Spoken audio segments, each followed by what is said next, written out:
تم یہی سمجھو، جبکہ ایسی کوئی بات نہیں ہے۔ وہ توقف کر کے مسکرایا تو اس کی مسکراہٹ بڑی معنی خیز تھی۔ اچھا جاتے جاتے یہ تو بتاتے جاؤ کہ چور کون تھا؟ میں نے بتابی سے سوال کیا تاکہ آئندہ ہوشیار رہا جائے۔ تم چور کے بارے میں جان کر کیا کرو گے؟ رفاقت نے ٹالنے کے انداز میں کہا۔ کیا یہ کافی نہیں ہے کہ زیورات مل گئے؟ یہ نہایت ضروری ہے، میں نے اصرار کیا۔ ایک تجسس سب ہے اور اشتیاق بھی چور کے بارے میں جاننے کا۔ اچھا یہ بات ہے۔ وہ تھوڑی دیر تک سوچتا رہا، پھر وہ مجھے دیوار کے ساتھ بنے چبوترے پر لے کر بیٹھ گیا۔ سنو، یہ ایک لمبی کہانی ہے۔ کچھ دیر توقف کے بعد وہ گویا ہوا۔ آج سے 10 برس پہلے کی بات ہے۔ موزہ شالانگ میں ایک لڑکی رہتی تھی۔ وہ جتنی حسین و جمیل تھی اتنی ہی پرکشش بھی تھی۔ وہ حسن و جمال کا ایسا نادر شاہکار تھی کہ جو دیکھتا دل تھام لیتا تھا۔ اس میں پندار حسن بھی اس قدر تھا کہ وہ کسی کو بھی خاطر میں نہیں لاتی تھی۔ اس کے عشق میں بہت سارے نوجوان گرفتار ہوئے مگر اسے کوئی پسند نہیں تھا۔ وہ اپنے آپ کو کسی شہزادی اور مہارانی سے کم نہیں سمجھتی تھی۔ اس نے بڑے بڑے زمینداروں اور جاگیرداروں اور دولت مندوں کے گھرانوں کے رشتے ٹھکرا دیے تھے۔ اس کا خیال تھا کہ اس سے شادی کرنے کوئی تصوراتی شہزادہ آئے گا۔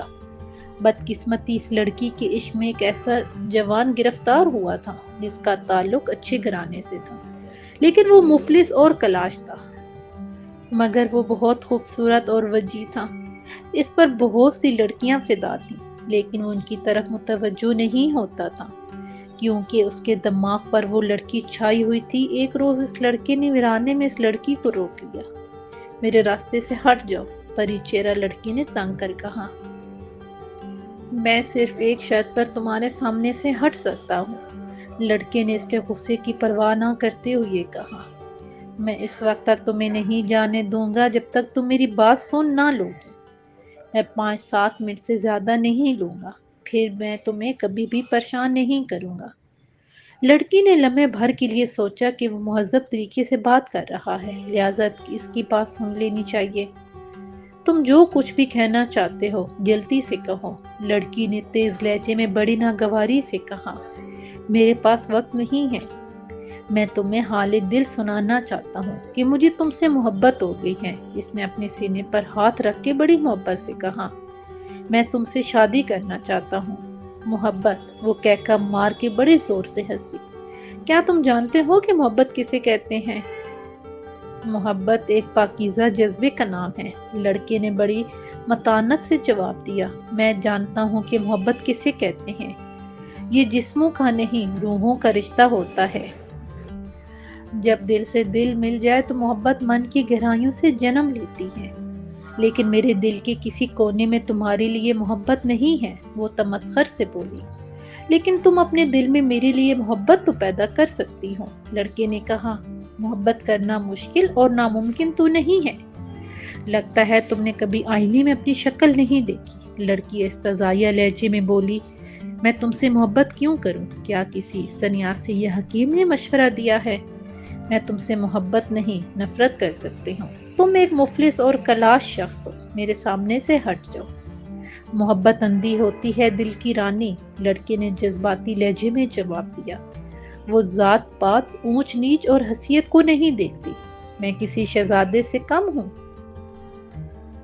لڑکی نے لاجواب ہو کر اس کی بات کا جواب دینے کی بجائے اس کے منہ پر ایک زوردار تھپڑ رسید کر دیا اور تیز تیز قدم اٹھاتے ہوئے مخالف سمت بڑھ گئی۔ اس لڑکے کی جسارت پر بہت غصہ آیا تھا، مگر وہ اس کی جرأت اور بے باکی پر حیران بھی تھی۔ یہ پہلا لڑکا تھا جس نے نہ صرف بات کرنے کی کوشش کی بلکہ اظہار محبت بھی کر دیا تھا۔ آج تک کسی لڑکے نے اس کے سامنے آنے کی ہمت بھی نہیں کی تھی۔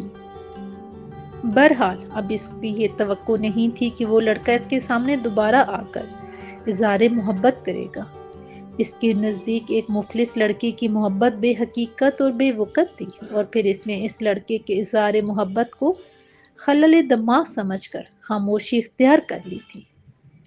لیکن وہ لڑکا باز نہیں آیا تھا۔ اس نے پھر 2-3 مرتبہ اس سے نہ صرف اظہار محبت کیا بلکہ یہ بھی کہا کہ وہ اسے ہر قیمت پر اپنا کر رہے گا۔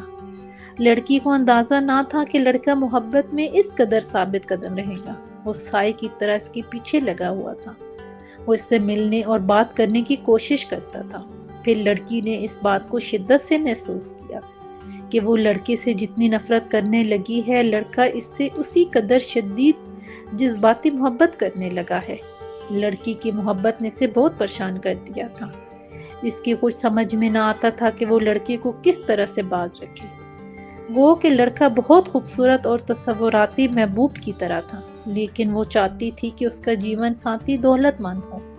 وہ ایک خوابناک اور پرتعش زندگی گزارنا چاہتے تھے، جو کہ حسین و جمیل اور لاکھوں میں ایک تھی۔ اسی لیے ایک حسین زندگی کی تمنائی تھی۔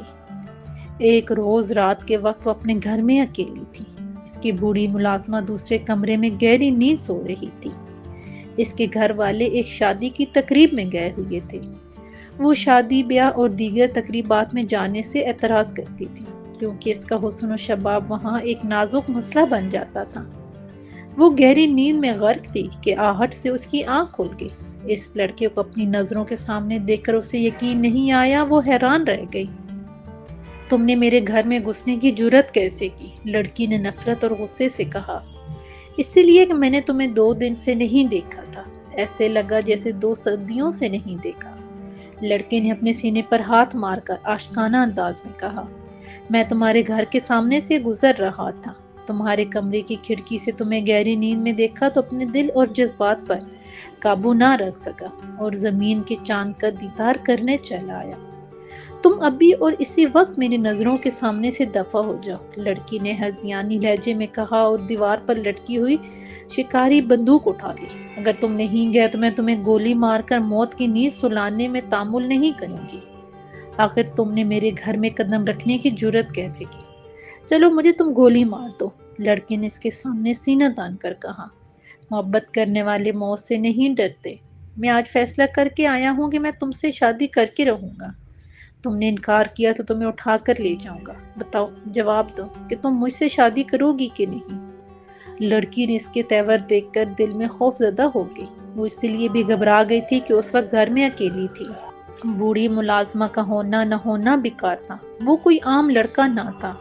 وہ اسے ایک نوزائیدہ بچی کی طرح گود میں اٹھا سکتا تھا، اور پھر بندوق بھی خالی تھی۔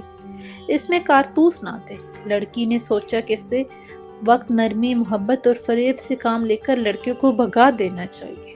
اس کے ذہن میں ایک تدبیر آئی تو اس نے لڑکے سے بڑی حلاوت سے کہا، میں تمہاری محبت اور جذبے کی قدر کرتی ہوں۔ تم مجھ سے سچی اور پاکیزہ محبت کرتے ہو۔ تمہارے دل میں کھوٹ، تسنا اور میل ہوتا تو اب تک ہماری محبت داغدار ہو چکی ہوتی۔ تم مجھے والدین سے اجازت لینے کے لیے 2 دن کی مہلت دو، اور تیسرے دن سپہر کے وقت جھیل پر ملو تاکہ میں تمہیں خوشخبری سنا سکوں۔ تیسرے دن سپہر کے وقت لڑکی ملی تو لڑکا اس کا بے چینی سے انتظار کر رہا تھا۔ لڑکی نے رسمی باتوں کے بعد اس سے کہا، دنیا میں اس کی کوئی عزت نہیں جو مفلس اور کلاش ہوتا ہے۔ یہ بتاؤ کہ شادی کے بعد کیسے گزارا کریں گے؟ میں محنت مزدوری کر کے گھر چلا لوں گا اور تمہیں کبھی بھوکا نہیں رکھوں گا۔ لڑکے نے پرعزم لہجے میں کہا، تمہیں کبھی کسی بات کی کمی اور تکلیف نہ ہوگی۔ محنت مزدوری سے کہاں پیٹ بھرتا ہے؟ پھر تم ایک شہزادی کی طرح کیسے رکھ سکتے ہو؟ تم پریشان نہ ہو اور نہ ہی کسی بات کی فکر کرو، لڑکے نے دلاسا دیا۔ میں کہیں نہ کہیں سے دولت لا کر تمہارے قدموں میں ڈال دوں گا۔ میرے والدین اس شادی کے لیے راضی ہیں اور میں بھی تم سے شادی کے لیے تیار ہوں، لیکن اس شادی کے لیے میری ایک شرط ہے کہ شادی سے پہلے ایک کثیر رقم میرے نام پر بینک میں جمع کر دو۔ اس کے بغیر تم سے شادی نہیں کروں گی۔ کہیں ایسا تو نہیں کہ عین وقت پر تم اور تمہارے والدین مکر جائیں۔ میں اور میرے والدین مکرنے کیوں لگے؟ لڑکی بولی، تمہارے دل میں شک کیوں پیدا ہو رہا ہے؟ اسی لیے کہ تمہیں اور تمہارے ماں باپ کو دولت کا لالچ ہے، لڑکے نے کہا۔ جنہیں دولت کا لالچ ہوتا ہے وہ قابل بھروسہ نہیں ہوتے ہیں۔ تم ہمیں غلط سمجھ رہے ہو۔ لڑکی کہنے لگی، میرے والدین چاہتے ہیں کہ ہم شادی کے بعد ایک مسرت اور خوشگوار زندگی گزاریں۔ اس کے لیے دولت کی ضرورت ہوتی ہے۔ لڑکے کی سمجھ میں یہ بات آ گئی۔ اس نے خوش ہوتے ہوئے کہا، ٹھیک ہے، لیکن تم اپنی زبان سے صرف ایک بار کہہ دو مجھے تم سے محبت ہے میرے شہزادے۔ لڑکی کو یہ بات کہنے میں بھلا کیا عار ہو سکتا تھا کہ یہ پہلا لڑکا تھا جسے پسند آیا تھا۔ وہ یہ بات بھی بہت اچھی طرح جانتی تھی کہ لڑکا چونکہ غریب گھرانے سے تعلق رکھتا ہے، لہٰذا ساری زندگی ایک اچھی رقم کا بندوبست نہیں کر سکتا۔ اسے اس بات کا بھی خدشہ تھا کہ اگر اس نے اظہار محبت نہیں کیا تو وہ اس تنہائی اور ویرانے میں کہیں شیطان نہ بن جائے۔ لہٰذا اس نے محبت بھرے لہجے میں کہا، میں اقرار کرتی ہوں کہ میں تم سے سچی محبت کرتی ہوں۔ تم میری زندگی کی کائنات ہو۔ تم نے اقرار محبت کر کے میرا دل جیت لیا۔ لڑکے نے خوش ہوتے ہوئے کہا، اس محبت اور اقرار پر دولت کے حصول تک قائم رہو گی نا؟ کہیں ایسا تو نہیں کہ دولت کے حصول میں تاخیر پر کسی امیر کبیر لڑکے سے شادی کر لو؟